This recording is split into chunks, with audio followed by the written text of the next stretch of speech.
غلطی واضح کرے. جیسے امام ابن تیمیہ رحمۃ اللہ علیہ کی بات مجھے بڑی پسند ہے کہ انہوں نے ایک شخص کو دیکھا جو کہ قبر کو سجدہ کر رہا تھا, تو انہوں نے اس کو بلا کر فرمایا کہ بھائی جو کام تم کر رہے ہو نا, اگر میں یہ کروں تو میں مشرک ہو جاؤں گا. یہ نہیں کہا تم مشرک ہو گئے ہو, یہ ہے سمجھانے کا انداز. ادھر آپ دیکھیں زبان کی نوک پہ چھوٹی چھوٹی بات اس پہ شرک کے فتوے, چھوٹی چھوٹی بات اس پہ گستاخ رسول کے فتوے, گستاخ رسول ہے زبان کی نوک پہ.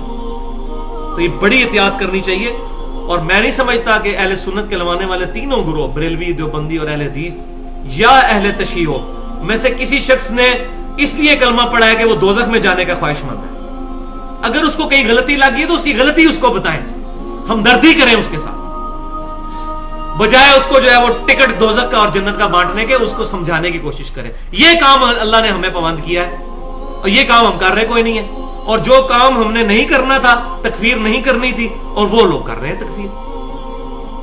جس کو دل کرتا ہے جناب فلانے کو پھانسی دو, چاکنگ شروع ہو جاتی ہے. فلانا گستاخ رسول ہو گیا, چاکنگ شروع ہو جاتی ہے. فلانا مشرک ہے, چاکنگ شروع ہو جاتی ہے.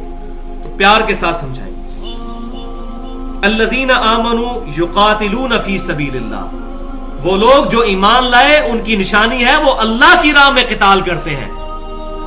والذین کفروا, اور جو کافر ہیں, یقاتلون فی سبیل الطاغوت, وہ طاغوت کی راہ میں قتال کرتے ہیں. اب یہاں بات بڑی سمجھنے والی ہے, یعنی جو طاغوت کے ماننے والے ہیں وہ بھی اپنی جان لٹاتے ہیں. دیکھیں نا ابو جہل آیا, اس نے جان لٹائی ہے نا طاغوت کے لیے. تو ایسا نہیں ہے, وہ لوگ بھی اپنی جانیں دینے کے لیے تیار ہیں. ہم اللہ پر احسان نہیں کر رہے, وہ لوگ اپنے باطل نظریات کے لیے جان دینے کے لیے قربان ہیں. تو اے مسلمانوں, تم اپنے حق والے نظریات کے لیے قتال کرنے کے لیے کیوں نہیں آمادہ ہوتے؟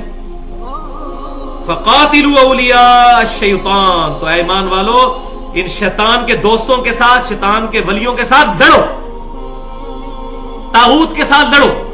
طاغوت کیا ہے؟ طغا عربی میں کہتے ہیں نا طوفان کو, باغی کو. طوفان جو اپنی حد سے باہر نکل آتا ہے. طغیانی کا لفظ بھی استعمال ہوتا ہے اردو میں. تو جو ہوتا ہے یہ طاغوت سے تو اجتناب کرنا ہے. وَلَقَدْ بَعَثْنَا فِي كُلِّ أُمَّةٍ رَسُولًا أَنِ اعْبُدُوا اللَّهَ وَاجْتَنِبُوا الطَّاغُوتَ, ہم نے ہر امت میں کوئی نہ کوئی رسول بھیجا اسی دعوت کے ساتھ کہ اللہ کی عبادت کرو اور طاغوت سے اجتناب کرو, شیطان سے, جھوٹے خداؤں سے اور شیطان کی پیروی کرنے والوں سے. إِنَّ كَيْدَ الشَّيْطَانِ كَانَ ضَعِيفًا, بے شک شیطان کا فریب بڑا کمزور ہے. دیکھنے میں نظر آتا ہے لیکن اصل میں یہ کمزور ہے. دیکھنے میں یہ چیزیں نظر آتی ہیں کہ بڑی طاقت ہے اور لوگ آتے ہیں سامنے, لیکن اگر ایمان والے ڈٹ جائیں تو پھر کچھ نہیں ہے. دیکھ لیں صحابہ کرام علیہم رضوان کتنے سارے تھے, اور تقریباً 25 سے 30 سال کے اندر آدھی دنیا پہ مسلمانوں کی حکومت ہو چکی تھی. ایمان کا جذبہ تھا. الم تر الی الذین قیل لهم کفوا ایدیکم, کیا آپ نے ان لوگوں کو نہیں دیکھا کہ جن سے پہلے تو یہ کہا گیا تھا کہ اپنے ہاتھ روک لو, یعنی مکے میں حکم تھا کہ قتال نہیں کرنا. وَأَقِيمُوا الصَّلَاةَ, اور نماز قائم کرو. وَآتُوا الزَّكَاةَ, اور زکات ادا کرو. اور مکی دور کے اعتبار سے اگر بات ہوگی تو اپنا تزکیہ نفس کرو. تو مکے میں تو یہ تھا کہ نماز پڑھو, اپنا تزکیہ نفس کرو, اس کی طرف توجہ دو. ابھی اپنے ہاتھ نہ کھولو, پیسیو ریزسٹنس کرو. اس وقت پیسیو ریزسٹنس تھی.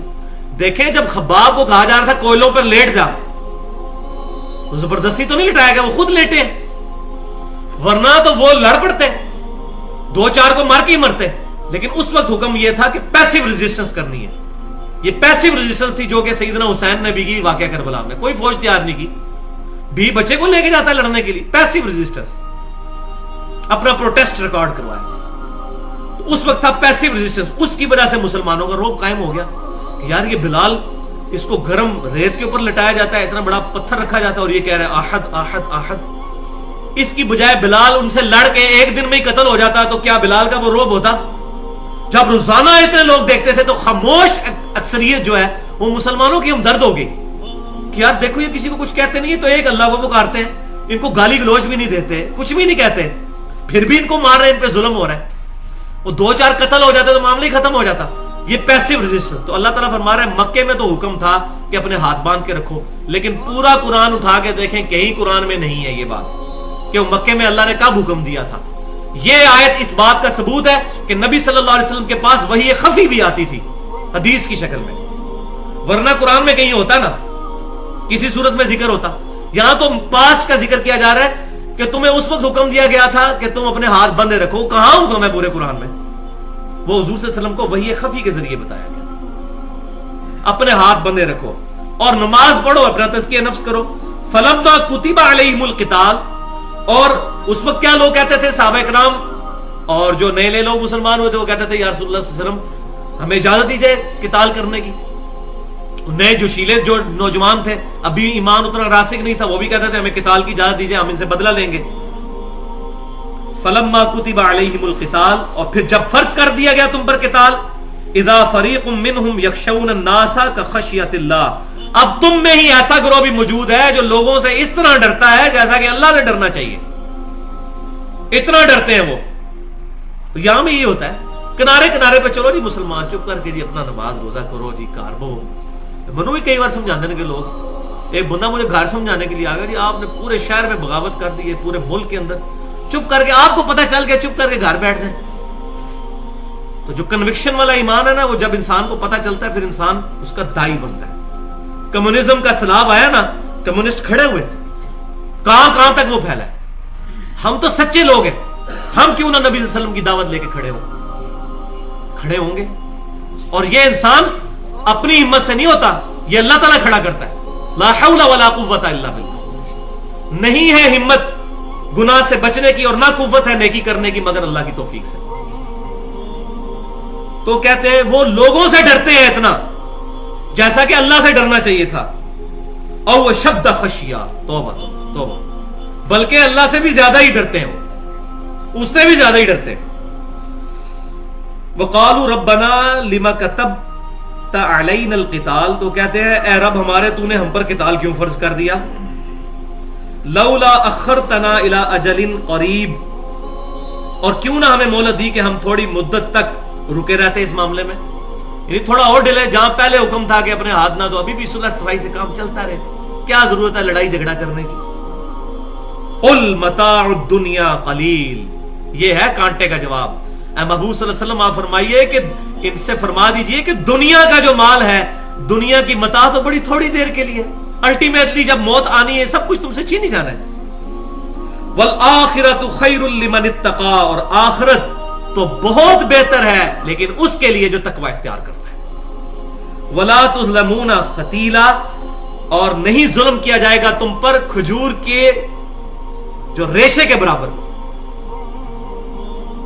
اتنا ظلم نہیں ہوگا، تمہارے مال کا بدلہ قیامت والے دن تمہیں ملے گا نیکیوں کی صورت میں. اب آ رہی ہے سخت ترین آیت اس معاملے میں. اینما تکونوا یدرککم الموت، تم جہاں کہیں بھی ہو موت تمہیں آ کر رہے گی. یہ نہ کہو کہ ہم قتال میں چلے گئے تو قتل ہو جائیں گے، گھر بیٹھے رہے تو بچ جائیں گے. ایسا نہیں ہوگا، موت تمہیں آ کر رہے گی تم جہاں کہیں بھی ہوئے. وَلَوْ كُنْتُمْ فِي بُرُوجٍ مُشَيَّدَةٍ، حتیٰ کہ تم اپنے آپ کو مضبوط قلعوں میں بھی بند کر لو تب بھی موت تمہیں وہاں آ کر رہے گی. موت نے تو آنا ہے. مضبوط قلعوں میں بند کیا تھا نا یہودیوں نے اپنے آپ کو خیبر میں، اللہ تعالیٰ نے خیبر فتح کروایا نا مسلمانوں کے ہاتھ. اور مجھے صحیح مسلم کی حدیث یاد آ گئی. صحیح مسلم میں حضرت عمر کہتے ہیں کہ مجھے پوری زندگی اس بات پہ رشک رہے گا علی کے اوپر، اور میری بڑی خواہش تھی کہ اس دن جو جھنڈا حضرت علی کو دیا گیا وہ مجھے دیا جاتا، کیونکہ بخاری مسلم کی متفق علیہ حدیث ہے میں صبح اس شخص کے ہاتھ میں جھنڈا دوں گا جو اللہ اور اس کے رسول سے محبت کرتا ہے، اللہ اور اس کا رسول اس سے محبت کرتے ہیں. تو حضرت عمر کے یہ صحیح مسلم میں الفاظ ہیں اس حدیث کے ساتھ کہ مجھے بڑا رشک رہے گا پوری زندگی علی پر کہ علی کو وہ جھنڈا اللہ کے محبوب صلی اللہ علیہ وسلم نے دیا. اور وہ دیکھ لیں خیبر فتح ہوا، مضبوط قلعوں میں تھا، اور مرہم نکلا، وہ صحیح مسلم میں موجود ہے. مرہم نکلا جو ہم اپنی اسکول کی کتاب میں بھی پڑھتے تھے بچپن میں، یہ الفاظ صحیح مسلم میں ہے. مرہم نے کہا کہ میں بڑا مضبوط اور بڑا جریح قسم کا ہوں، میرا نام مرہب ہے. تو سیدنا علی سامنے آئے، یہ مسلم میں الفاظ ہے. انہوں نے کہا میں حیدر ہوں، میری والدہ نے میرا نام حیدر رکھا ہے، میں شیر ہوں. ایک بار پہ ہی وہ ختم ہو گیا. وہ اتنا بڑا پہلوان تھا کہ بڑے بڑے سورما اس کا مقابلہ نہیں کر سکتے تھے، اور حضرت علی چھوٹا سا قد، تلوار اٹھائی ہوئی ہے، اس کا کام تمام کر دیا. یہ کو بہادری سے ہوا تھا، اور بھائی یہ نبی صلی اللہ علیہ وسلم کی دعا تھی اور ایمان کی قوت تھی.